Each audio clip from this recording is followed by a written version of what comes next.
All right, welcome to this conversation about trees. We've gone through a bunch of stuff. We took that little break into recursion. We took the exam. Now we can get into trees, which are a whole different can of worms in terms of how we approach this data structure. So for today, I'm going to do a quick just recursion review. The reason we did recursion first before we did trees is because trees are inherently recursive. And so just to get your mind on the same page so that when we talk about recursion, it continues to kind of connect and make sense and flow together. Then we'll get into some just a high-level introduction into trees and what they are and how we can talk about them. And then lastly, we'll do a quick example of how we can use a Huffman tree or Huffman encoding to kind of pull some functionality out of a tree-like structure. It's kind of the first application of a tree.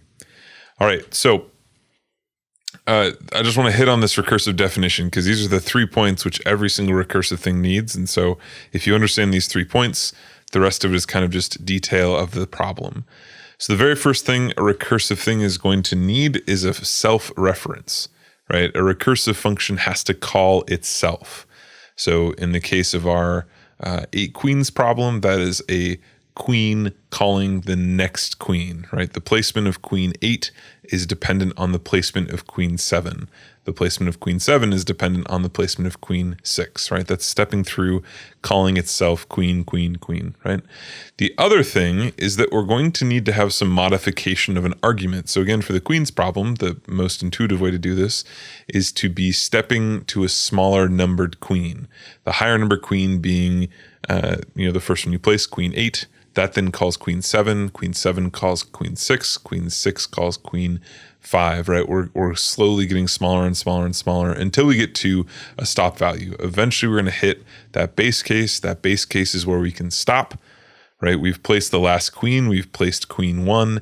At that point, we can then collapse back through our recursion, and that will stop making recursive calls. Okay, again, the reason I do this is just as a kind of almost like a mantra to repeat over and over again to make sure everyone's on the same page about recursion. Okay, so let's get into trees. I don't want to talk too much more about recursion. We're just going to start using it from here on out. So trees are a little interesting. I want to take a step back and go to this higher level idea of what we're defining and how we're working through the standard template library's container structures. So, right, we've done a lot of work. We've already covered sequential containers or sequence containers. We've talked a little bit about adapters, that being stacks and queues. There's one more we haven't quite gotten to because you'll find out it's implemented using a tree. Then we also have associative containers, which we're not going to talk about until after we're done with trees. That's in a week. So for sequential containers, we have arrays. That's the OG sequence container, right? The very basic, just a set of numbers. We have vectors, fancy arrays. We've got lists. Again, remember that the sequence here is important. The first node of a list points to the second node and then the third node. That sequence of 1, 2, 3 is important. We're going to see when we get to associative containers, that's not necessarily always true for all containers. And then DQs, we have kind of a hybrid between both a vector and the list that gives us some pretty decent efficiencies. So for our adapters, we've got stacks and queues. Those are going to be adapting lists or DQs or possibly vectors in the case of a stack. We also have a priority queue, and this is where it gets a little weird. This is where it gets a little funky. We're going to come back and talk about priority queues later. In our book and kind of in general, really priority queues are also called heaps, they're heaps really. The idea behind a priority queue is that it's a queue and that you can push things into it, but the thing that you pull out first is going to be either the greatest item or the smallest item. So it's like a self-sorting queue. Again, we'll come back and talk about these, but it's technically an adaptive class because it's an algorithm that sits over a sequential container. All right, so then we have associative containers. These are going to be sets and maps. These are containers that hold data that aren't necessarily in any order, and you don't have a guarantee of their order.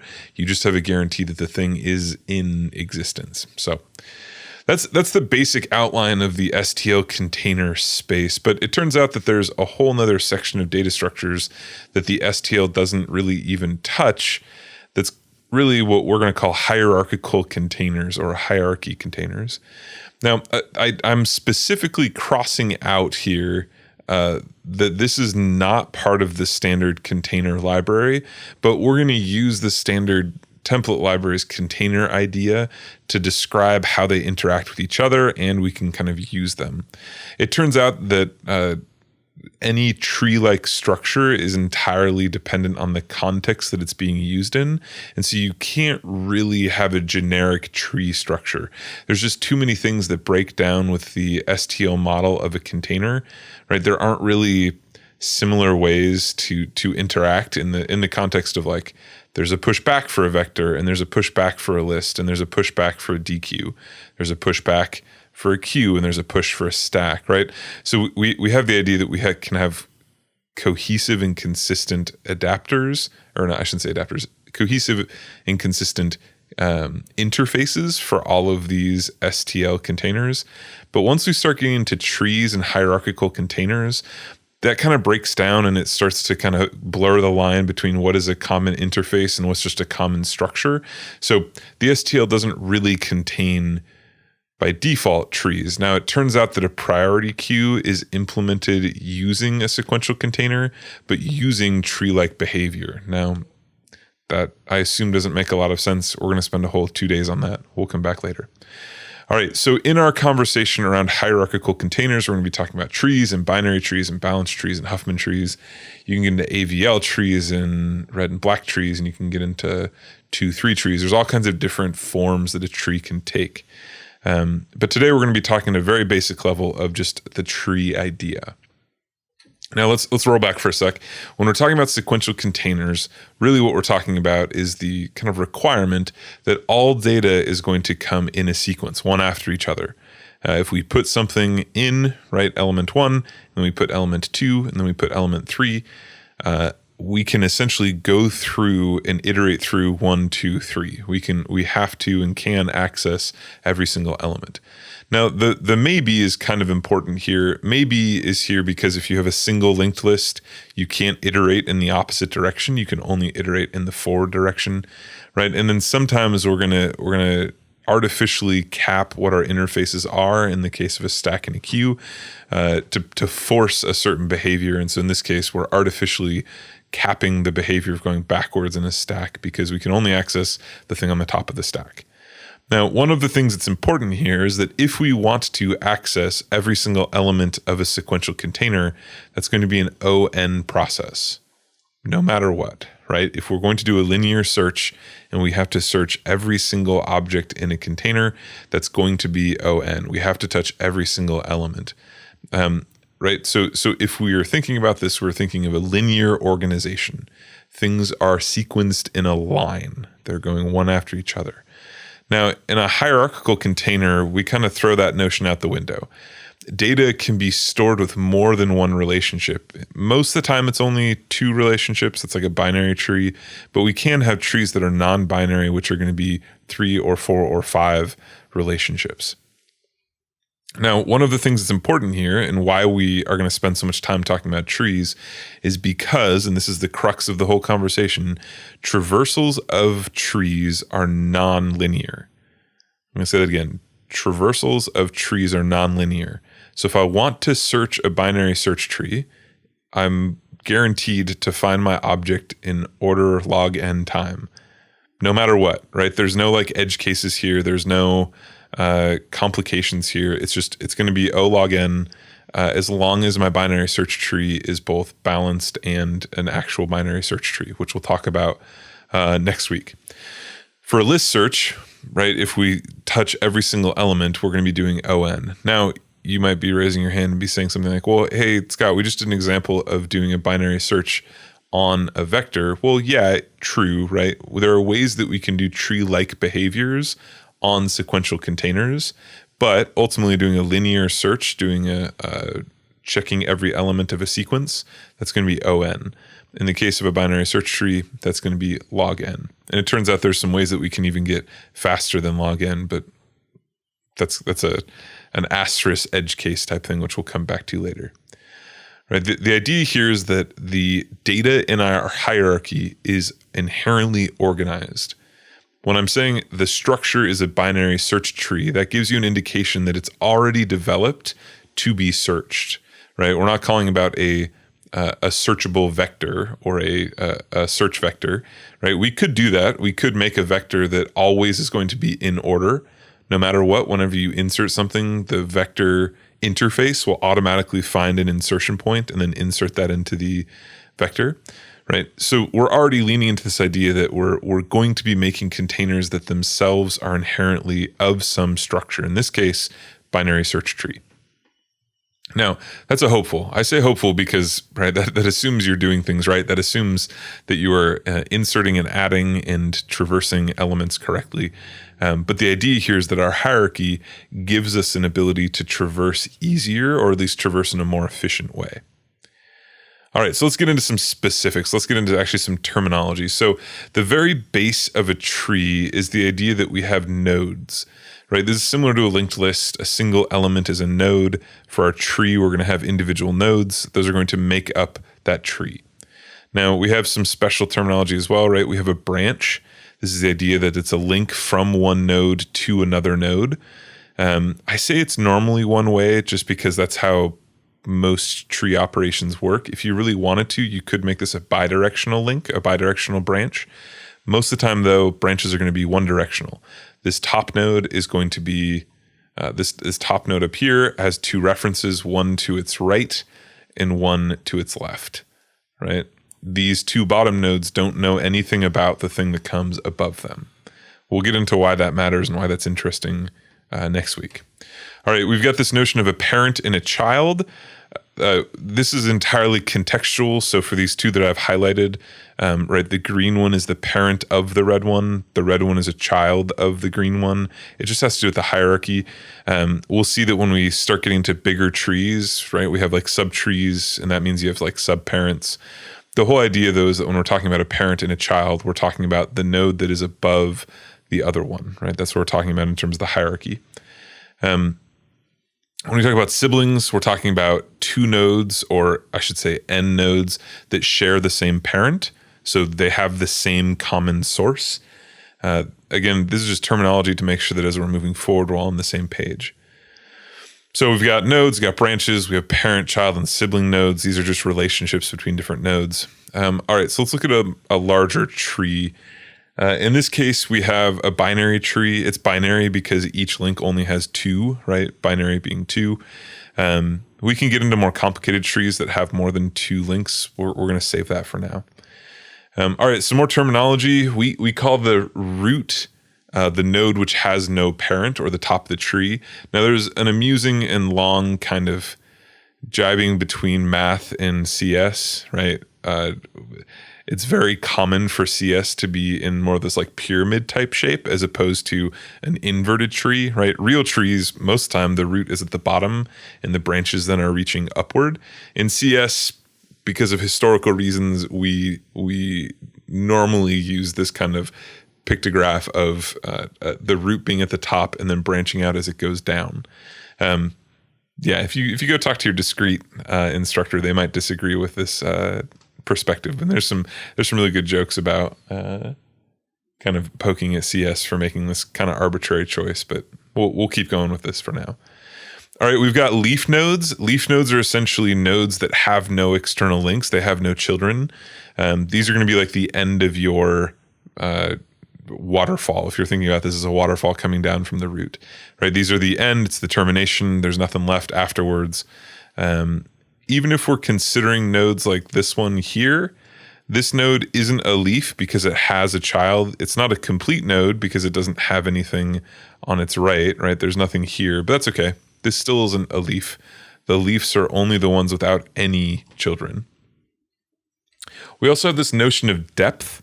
Depth is going to be how many steps it takes to get to the node. This is going to become important as we start considering the complexity of operations.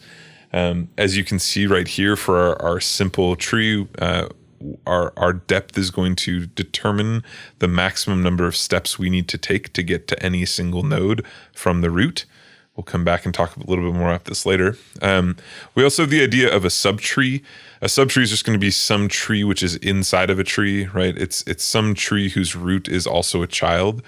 The nice thing here, and this is where the recursion happens, is that we can break this tree into two smaller subtrees, which themselves are trees. And I can take this tree, which is on my right-hand side, and I can break that into a subtree, and then I can take this one and break that into two subtrees, right? The whole idea is I can slowly break apart my tree hierarchy into smaller and smaller trees, which means that I can do smaller and smaller operations on those subtrees.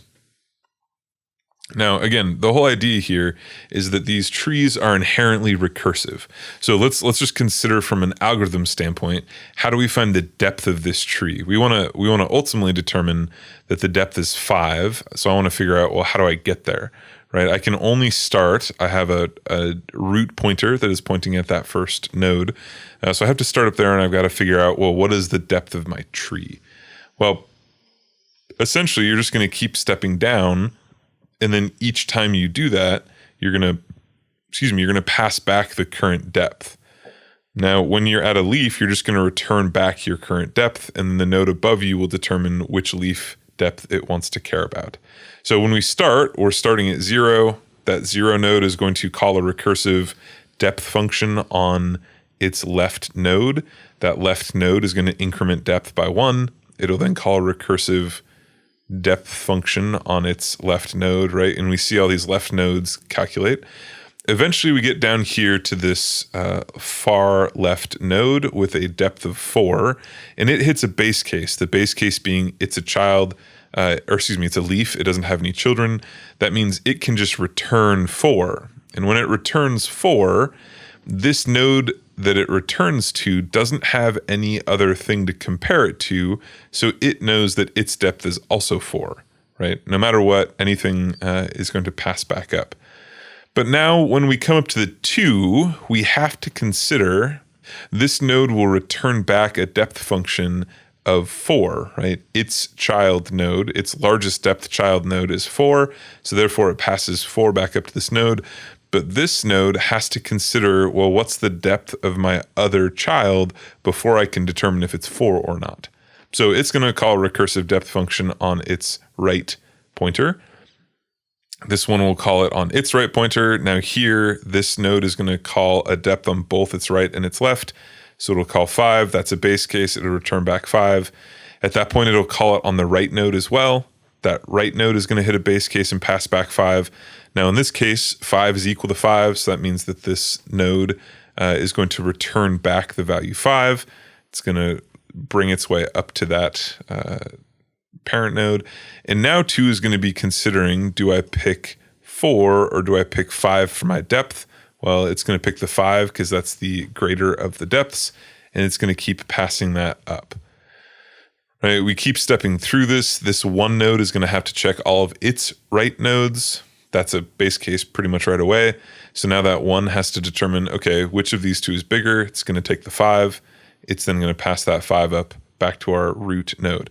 So at this point, we've essentially checked every single depth of the left-hand side of our tree. We do the same thing on the right-hand side of our tree, and we get back a depth of 3. So now our root has to determine, okay, is this 5 or 3? It's going to pick 5. All right, cool. Again, this is just recursion, right? We're just doing a simple recursive function to find the depth. And it's going to turn out that when we start talking about like binary search trees, because we give order to our hierarchy, we can also have recursive accessing functions that are going to get information in a recursive manner that is tree-like, which means we're going to be O log n of our complexity. Okay, so one of the other things I want to make sure we're all okay with is the idea that trees can be described by a couple of different descriptors. Trees can be full, they can be complete, they can be balanced. And I want to talk about each of these because they're going to come back later. And one of the complicated things here is that each of these descriptions is entirely contextual to the kind of tree it is. So for example, a binary search tree that is complete is different than a 2-3 tree that is complete. So I just want to give you kind of the high level idea, and then we'll talk more specifically as we move throughout the different trees we're going to look at. So for a full tree, this is the idea that every single node is going to have 0 or 2 children, right? So this is the idea that our tree is as full as it possibly can be. So now I have this example, and I'm going to, I should play the Jeopardy music at this point, right? Is this tree full? Right, and the answer is no. It's not full. Really, only one single place, right? It's going to be right there. That right node of the root only has one child. Therefore, that is not a full tree. All right, if we just pair off everything off of that child, we're just going to delete everything there. Cool. That is a full tree, right? Every single node is going to be either a child, it has no children, or it will be a fully fledged node that has 2 children. Cool. Okay, so that's full. Now let's go to complete. Complete is a little bit different. Notice that this full tree on our left is a little janky looking, right? It's certainly not balanced. There's a lot more things on its left side than on its right side. We'll come back to that. So for complete, what we're going to be talking about is it's a tree that is as compact as possible or as short as possible. That means that everything is of a lower depth as possible, and possible is a complicated word. We'll get into that. And this is an important caveat, all unfilled nodes are on the right-hand side. So notice that this is not this is a full tree, but it's not, this is actually both full and complete. We're missing some things down here, right? We could have 2 more nodes off of this leaf, but it's as short as possible, right? We can't possibly compact this any more in kind of the upwards direction, and all of our spaces are to the right. Now, if we take a step forward, this is also a complete tree, right? Our incomplete nodes are on the right-hand side. Our complete nodes are on the left-hand side. Now, you might be wondering, Scott, this seems really arbitrary. Why is it left, right? Well, as soon as we get into heaps, it'll make a lot more sense in terms of why this is required, right? We're still complete here, even though this isn't full anymore. This is still a complete tree. And here's where we break down from being complete. This space that is on the right-hand side of the second node doesn't have anything attached to it. Now, this breaks the rule of as compact as possible. One of these cells, in fact, this one, should probably be moved up here, right? At that point, then we will still be complete. We'll be as compact as possible, and all of our empty leaves are to the right. Okay. So when we're talking about full and complete, we certainly can have something that is full, right? Every node is going to have 0 or 2 children. And then same with complete, right? Everything is going to be as short as possible with everything filled to the left, right? Unfilled nodes are on the right. Okay, so balance is a little more complicated. Balanced is going to be that at every depth, there are equal numbers of depths on either side. So if we have these 2 node examples, if we're looking at this subtree of the 4 and the 2 and the 5, the depth of its left side is 1, and the depth of its right side is 1. Okay, so this subtree is balanced. That's nice. And let's look down here for a sec. This subtree is not balanced because 19's right tree is depth 0. There is no right tree, and its left tree is depth 2. Now, that's a problem, right? So that means that 19 is no longer balanced. If we look over here on the right tree, and we look at this subtree here, this subtree's depth on its left side is 2. The depth on the right side is 1. That's good. That's balanced. It's just a difference of 1. If we consider this subtree on the right side, same thing. It's a depth of 1 and 1. So that means that if we consider the 8, the depth for the right-hand side is going to be 2, and the depth on the left-hand side is going to be 3. So this also checks out as being balanced. So again, the one on the left is unbalanced. The one on the right is balanced. And it turns out that this is actually a binary search tree that is equivalent to itself, but balanced. We'll come back and talk more about binary search trees next week. Okay, that's like basic tree introduction. That's just like the words that we're going to be using for the rest of the the rest of the section on trees. I want to make sure that we're good with that. All right, so now let's take a sec to talk about the why, right? Why do we even care about using trees? What is the application? What is the interesting part, right? Why is this part of our data structures class? And I want to talk about Huffman trees, which are a little bit different, and you'll see why in just a second. So the idea behind Huffman encoding is that it's a different way for us to encode text. So if you're thinking about text, okay, that means think back to CS1. When we have a character that represents a letter, that really is an ASCII value. ASCII is a representation of text or an encoding of text.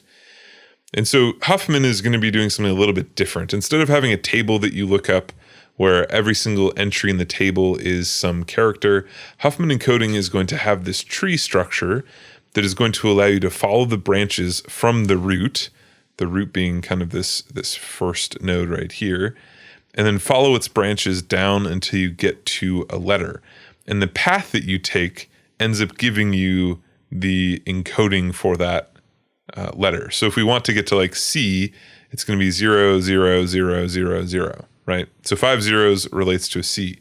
If we go 0, 1, 1, 0, that's going to be I. 0, 1, 1, 0. So let's look at an example really quick. Right. One of the motivations here is that our most used letters are the lowest in depth.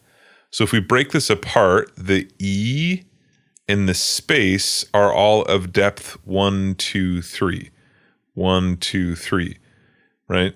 The next set of letters, H, R, S, I, N, O, A, and T, those are all at depth 1, 2, 3, 4. They're only going to take 4 numbers to get to. But if we get down here into X, Q, Z, and J, we've got 1, 2, 3, 4, 5, 6, 7, 8, 9. I'm lost track. That's 9, 10. That's 10 depth, right? So the whole point here is that Huffman encoding allows us to compress some of the numbers or some of the letters that are more used, and the ones that aren't as well used, we can let them take more information. Okay, so again, let's get to an example. We have this string of binary 1 0 1 0 1 0 1 1 0 0 0 1 1. Okay, cool. Now let's look at this. We have a 1. So when we take the 1, we go down this branch. All right. Next up, we've got a 0. So we take this branch. Then we have another 1. We take this branch. Then we have a 0, and we take this branch. Now notice that we have arrived at our destination. We've arrived at A. So that means that that part of our encoding is A. The important thing here is the next number that we get is going to be the start of the next encoding. So I'm color coding these down here intentionally to make sure that you see that there's a difference between 1 0 1 0, which is 1 0 1 0, that's A, and then what happens next, which we don't necessarily know yet. That's what we're going to check. So the next time is going to be 1 0 1. So we go 1 0 1, then we take another 1 1 0 1 1, and then we take a 0, which is this D right here. So in that case, we now have a new set of numbers, 1 0 1 1 0. That gets us to D. Okay, so if we keep going, 0 0 1 1, that's going to take the other side of the tree, 0 0 0 1 1. That gets us to S. Cool. All right. Now, the whole point behind this, right, is that we are spelling out abstract data structures, ADS, right? That's where this is coming from. All right. So I want to do a different example. I want to do the opposite. Instead of going from a binary string, I want to create the binary string from the text. And I actually want to do it a little bit differently. Oh, well, we're going to do a test of left shark, right? So we're going to use this text string left shark, and I want to do it first the old way, right? The way in which we are using ASCII to encode the value. So if I want to encode left shark in ASCII, I'm going to look at my handy dandy ASCII chart, and I'm going to have this table that's going to have either hex and or binary in it. So when we go to look for L, we're pulling out 6C.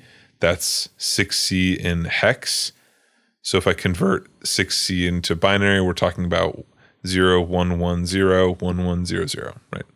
Now, I don't want to take too much time in how this works because this is like a CS1 / digital logic problem, right? I'm just going to fly through this pretty quick. If we keep going and I look for E, that means I'm going to find 65 hex, which in binary is 0110 0101, right? For those of you that have not learned to convert binary or hex to binary really quickly, that's something that you should probably practice before you get to digital logic. Remember that hex, you can split this into two numbers. That's why there's a space right here. 6 in binary is going to be 4 plus 2. That's 4 plus 2, right? That's how I'm getting the 6. And the 5 is going to be 4 plus 1. That's 4 plus 1. All right. I don't want you to get too sidetracked on this. This is just essentially how we convert things in hex to binary. So if we go through and we fill out this table, looking at the chart on the right and then filling in our table on the left, we end up getting these binary values for left space shark, right? So let's think about this for a sec. In terms of the memory on our computer, we're going to have just a string of this information. This text string here is just all of the information in this table put back to back to back. Now, that's kind of confusing for our eyes to read. That's okay. The computer can read this pretty quickly. It turns out that the size of this piece of information of left shark is going to be 10 bytes or 80 bits. Huffman is essentially suggesting, well, can we do better than that? Can we compress that size down into a smaller space? So let's do the same thing now for left shark, but using Huffman encoding. So the first thing we need to do is we need to find the encoding of L. The way we get to L is going to be take a right path. That's 1, 0, 1, 1, 1. That gets us to L. Cool. Nice. So we've got 1, 0, 1, 1, 1. If we want to get to E, we're going to go the other way. 0, 1, 0. Good. Nice. If we want to get to F, where is F? F is all the way over here on our right-hand side. That means we're going to have to go 1, 1, 0, 0, 1, 1. All right, cool. So we got our F. T, that's going to be right above F. So that's going to be 1, 1, 0, 1. Our space, pretty easy. That's 3 ones. Okay, we keep going through. Our S is going to go on the left, 0, 0, 1, 1. And I'm just going to kind of skip forward. Don't worry, you're going to have a homework problem that's going to ask you to do this kind of thing. And so eventually we get down here. And now notice that as we look at our table, we've got some of them that have 5 bits. We've got some of them that have 3 bits. We have some of them that have 8 bits.